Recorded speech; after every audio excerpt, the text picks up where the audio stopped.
श्रद्धा विश्वास रूपेण याभ्यां विना न पश्यन्ते श्रद्धा स्वान्तस्थमीश्वरम्।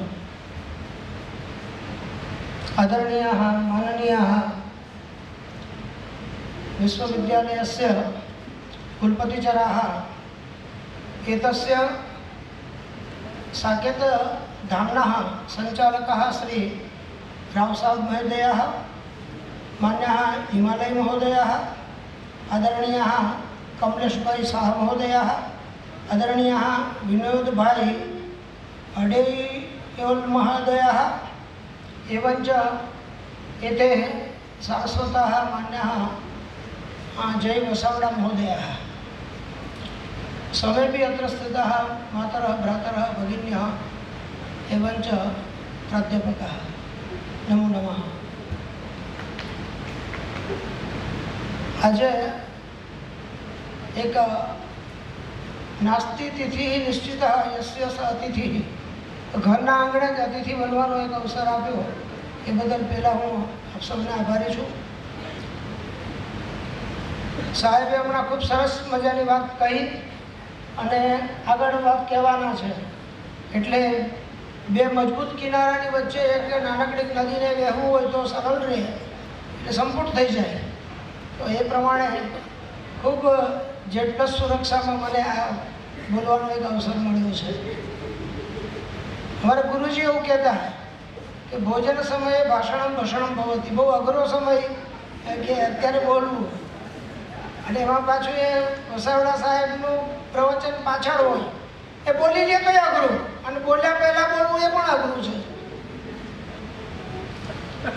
અમે દ્વારકા બાજુ રહીએ તો દ્વારકા બાજુ પદયાત્રીઓ બહુ આવતા હોય, પછી અમે ગામના ઓટેકે બેઠા હોઈએ ભાટિયા બાજુ, એટલે યાત્રીઓ પૂછે કે અહીંથી દ્વારકા કેટલું આગું, એટલે અમે કહીએ કે અહીંથી લગભગ 50 કિલોમીટર થાય, એટલે કે તમે ઊભા ત્યાંથી 50 કિલોમીટર કે અમે ઊભા ત્યાંથી 50 કિલોમીટર, હવે કંઈ એમાં 10 ડગલામાં શું ફેર પડી જાય, એટલે તમને ફેર નથી પડતો, પણ અમે તો કેટલી પંખ કાપીને આવ્યા, એટલે અમને તો એક એક ડગલાનો હિસાબ છે। એમ શિક્ષણ સાથે જોડાયેલો હોય એટલે એને બોલવામાં અમને કંઈ ફરક ના પડે, અડધો કલાક કલાક, પણ સાંભળનાર હોય એને એક એક મિનિટનો હિસાબ હોય, એટલે એને બહુ મોટો ફરક પડી જાય। પણ હું મને 20 મિનિટ કીધું છે એટલે 20 મિનિટ જ લઈશ। બહુ સ્પીડથી ગાડી જતી હોય ને અચાનક બ્રેક મારે તો થોડીક આગળ જાય એમ, પણ એવું નહીં કરું, પણ તેમ છતાં આપ આશ્વસ્ત રહેજો। અમે બધા પ્રાચીન ગુરુકુળમાં રહીએ છીએ, આનો ભદ્રાહ કર્તવા સંતુ વિશ્વતઃ, બધી જ બાજુથી સારા સારા વિચારો પ્રાપ્ત થાય, અને સાહેબે હમણાં કીધું કે વૈદિક ગુરુકુળના પાયા નાખવાના છે, તો આનાથી એક મોટો આનંદનો વિષય હોય જ ના શકે કે આપણે આપણી પ્રાચીન સંસ્કૃતિના મૂળ છે એને ફરીથી મજબૂત કરવા માટે બધા કટિબદ્ધ થયા છીએ। શંકરાચાર્ય મહારાજ એવું કે મંત્રાણમ વિદુષામ જામિતા નાસ્તિ, વિદ્વાનોને અને મંત્રોને, મંત્ર એટલે વિચાર, સારા વિચારોને અને વિદ્વાનોને ક્યારેય કંટાળો ના આવે, ક્યારેય આળસ ના આવે। એ રવિવારે પણ 5 કલાક સાંભળવાનું હોય તો બેસે, એને સારસ્વત વિદ્વાન કહેવાય। એટલે આટલા સમૂહમાં ભેગા થયા છો બધા, સંસ્કૃત વિદ્યા એવું કહે છે કે જે આપણા શિક્ષણ સાથે જોડાયેલા હોય એ બધા રાજાથી પણ વિશેષ કહેવાય। એટલે અહીંયા બેઠા છે ને બધા રાજાઓ છે, રાજાઓને પણ રાજાથી પણ એક કદમ આગળ, એવું એક પદ્યમાં કવિ વર્ણન કરે છે। તવ છત્ર બલમ મમ છાત્ર બલમ, તવ કોશ બલમ મમ કોશ બલમ, તવ શસ્ત્ર બલમ મમ શાસ્ત્ર બલમ, વદ હે નૃપતે તવ કાધિકતા, વદ હે નૃપતે તવ કાધિકતા। આપણે ત્યાં વૈશેષિક શાસ્ત્રના પ્રાચાર્ય થઈ ગયા કણાદ ઋષિ, આખું ગામ ઘઉં બાજરી બધું લઈ જાય, પછી ખડામાંથી બધાને અપાઈ જાય, પક્ષીઓ ચણી જાય, પછી એક એક દાણો વીણી અને પછી એનાથી આજીવિકા ચલાવે, એને કૃચ્છ વ્રત કહેવાય. મહાભારતમાં બહુ સરસ કથા છે, પણ એટલે સમય નથી એટલો. તો એવા એક કણાદ ઋષિ, તમે એને જોવો તો એક કૌપિન, એક જ લંગોટ પહેરેલી કૌપિનવંત ખડુ ભાગ્યવંત. એને કોઈ પૂછે કે સુખ કેમાં છે, તો કે એક કપડું પહેરીને જીવે ને એ સુખી સૌથી. બહુ ઓછામાં ઓછી અપેક્ષા હોય એ સુખી. અને અત્યારે આપણે સુખી છીએ છતાં દુઃખી કેમ છીએ? તો કે એક મોબાઈલ આવે ને બીજો નવો બજારમાં આવે એટલે આપણે દુઃખ ચાલુ થઈ જાય. તો દુઃખની જનતા એ અપેક્ષા છે. આમ તો ન્યાયશાસ્ત્રમાં ને એમાં 24 દુઃખ ગણ્યા છે ને, એમાં એક સુખને પણ દુઃખ ગણ્યું છે. સુખ પણ એક પ્રકારનું દુઃખ છે, પ્રકાર જુદો છે ખાલી. એટલે આપણે પંખામાં બેસીએ તો એ સુખ છે, પછી તડકામાં જઈએ તો એ પંખો યાદ આવે એ દુઃખ થઈ જાય. એસીમાં બેસીએ અને પંખામાં એસી યાદ આવે તો એસીનું સુખ છે આપણા માટે દુઃખ થાય. તો કણાદ ઋષિ હતા. એક દાણો ખાય, મુષ્ટિ ધાન્ય કુંભી ધાન્ય. એવું કહેવાય કે શિક્ષણ સાથે સંલગ્ન વ્યક્તિ હોય ને એને મુઠ્ઠી એક ધાન્ય હોય એટલે વધારે મેળવવાનો પ્રયત્ન ના કરાય. તો કે એટલામાં ઘર ચાલે? તો ઋષિ કે કુંભી ધાન્ય. હવે ના પૂછશો તમે, બહુમાં બહુ એક માટલા જેટલું તમે અનાજ ભેગું રાખી શકો, પણ હાથ પેઢીનું તમે આટલા થઈ જાઓ એટલા પૈસા ભેગા કરાય નહીં. શિક્ષણ માટેના વાત. તો કણાદ ઋષિ એક કણકણને અતિ, એક કણકણને ખાઈને જીવન જીવતા એવા ત્યાં એક રાજા આવ્યા. રાજાએ કહ્યું કે મારે તમારે કંઈ જોઈતું હોય ગુરુકુળ માટે. ગુરુકુળ કોણ બનાવી શકે એના માટેની વાત છે કે તમારે ગુરુકુળ માટે કંઈ જોઈતું હોય તો અમે આપીએ. તો કે ના, આજ તો કંઈ જરૂર નથી, કાલે તમે આવ્યા હોત ને તો હું તમારી પાસે માંગત. તો રાજાને કહ્યું કે આની પાસે એક કપડું પહેરવાનું છે, ઝૂંપડીના અડધા પાંદડા ઉડી ગયા છે, ખાવામાં મુઠ્ઠી એક ચોખા નથી, અને આખું એક્સરે જેવું શરીર છે, હાડકા ગળી જવાય એટલું તો એનું શરીર છે, અને છતાં એમ કે છે કાલે હું દુઃખી હતો. તો એનું દુઃખ કેવું કરશે કાલનું? તો રાજાએ પૂછ્યું કાલ આવ્યો તો તમારે શું એવું કરી શકાય? તો કે હું બેઠો બેઠો વૈશેષિક દર્શનના સૂત્ર લખતો હતો, એમાં શરત ચૂકથી એક પાંદડું ક્યાંક ખોવાઈ ગયું, મને અનુસંધાન લાગતું નહોતું. જો કાલે તમે આવ્યા હોત ને તું એ પાંદડું નહોતું મળતું ને તો બહુ દુઃખી હતો કે મારું સૂત્ર ક્યાં ગયું, તો હું તમને પૂછી દઉં. તો રાજાને ખબર પડી કે આના માટે તો સુખ એટલે સૂત્ર મળવું અને દુઃખ એટલે સૂત્ર ખોઈ જવું. બીજું એને સંસારના સુખ દુઃખની કંઈ ખબર જ નથી. પણ રાત્રે હું ઊંઘતો હતો, સ્વપ્નેભ્ય સુપ્તા વચસામ વિધાત્રી. પણ સપનાની અંદર પણ હું ઊંઘતો પણ મારી સરસ્વતી જાગતી હોય અને એને સપનામાં મને સૂત્ર યાદ કરાવી દીધું.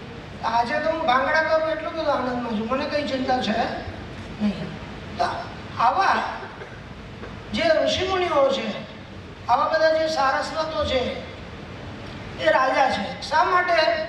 તમારે પૂછે, રાજા પાસે છત્ર હોય, એ છત્ર તો 5 વર્ષ ચૂંટણીમાં જીતે તો છત્ર રહે, બીજા વર્ષે ના જીતે તો પાછું ના રહે. પણ આપણી પાસે છાત્ર બળ છે, છાદનાથ છાત્ર. આપણી છાયા કોણ છે? વિદ્યાર્થીઓ. તો આપણું છત્ર છે તો જીવનભર પેઢીઓને પેઢીઓ સુધી આપણે આપણા ગુરુજીને યાદ કરીએ. તબ કોશ બલમ, તમારા ખજાના તો ખાલી થઈ જાય, પણ અમારી પાસે કોશ, ડિક્શનરી, વૈજયંતી, કલ્પદ્રુમ, અમરકોશ, આ બધા જે કોશ છે ને એ અક્ષય, એ અક્ષર છે, એ ક્યારેય ખૂટવાના નથી. તમારી પાસે શસ્ત્ર છે અને અમારી પાસે શાસ્ત્ર છે. શસ્ત્ર વિદ્યા માટે એવું કહેવાય કે આદ્ય હાસ્યાય વૃદ્ધત્વે દ્વિતીયા ત્રિયતે સદા. શાસ્ત્રની વિદ્યા છે ને એ ઘરડા થઈએ તો વધારે મહત્વપૂર્ણ બને, પણ શસ્ત્ર વિદ્યા યુવાની પછી કામ આવે નહીં. ભીષ્મ પિતામહ સરસૈયામાં પડ્યા હોય તો લડી ના શકે, પણ યુધિષ્ઠિરને શાંતિ પર્વનો ઉપદેશ આપી શકે. અને આખા મહાભારતમાં સૌથી મોટું પર્વ હોય તો શાંતિ પર્વ, એટલો ઉપદેશ એ આપે છે. તો એ શસ્ત્રથી પણ મોટામાં મોટી વાત છે એ શાસ્ત્ર છે. અને માટે રાજા તમારા કરતાં અમે ખૂબ મોટા છીએ, અમારે કોઈ રાજત્વની જરૂર નથી, અમારે તો વગર સિંહાસનનું રાજ્ય છે. તો આ બાબત જે આપણે આ અધ્યાપન સાથે જોડાયેલા છીએ એ લોકોને ખૂબ લાગુ પડે છે અને એ બધા જ આવો બધો ત્યાગ કરી શકે. જ્યારે શિક્ષણની વાત આપણે કરવા બેઠા છીએ ત્યારે શ્રેષ્ઠા ક્રિયા કસ્યચિદ આત્મસંસ્થા સંક્રાંતિ રંજસ્ય વિશેષયુક્તા યસ્યો ભયમ સાધુ સશિક્ષકાણામ ધૂરી પ્રતિષ્ઠાપિતવ્ય એવ, એવું મહાકવિ કાલિદાસ લખે. મહાકવિ કાલિદાસે પોતાના બધા જ ગ્રંથોમાં ક્યાંક ને ક્યાંક એ ધ્વનિના મોટા આચાર્ય હતા એટલે બહુ સારી રીતે વ્યંગ્યમાં પરોક્ષ રીતે એ વાત કરતા. એક ધ્વનિનું ગુજરાતીનું ઉદાહરણ આપી દઉં. સંસ્કૃતમાં બહુ જોઈએ થોડું ગંભીર વાતાવરણ થઈ જાય. અને ધ્વનિ કોને કહેવાય? અમારે એક કથાકાર હતા, પછી અમે સ્ટેજ ઉપર હોઈએ એટલે આપણા મગજની અંદર કર્ણ અને અર્જુન ને ભીષ્મ પિતામહ ને ચડી ગયા હોય મગજમાં. ઘરે જઈએ પછી થોડોક સમય સુધી એને ચક્રભ્રમ ન્યાય કહેવાય.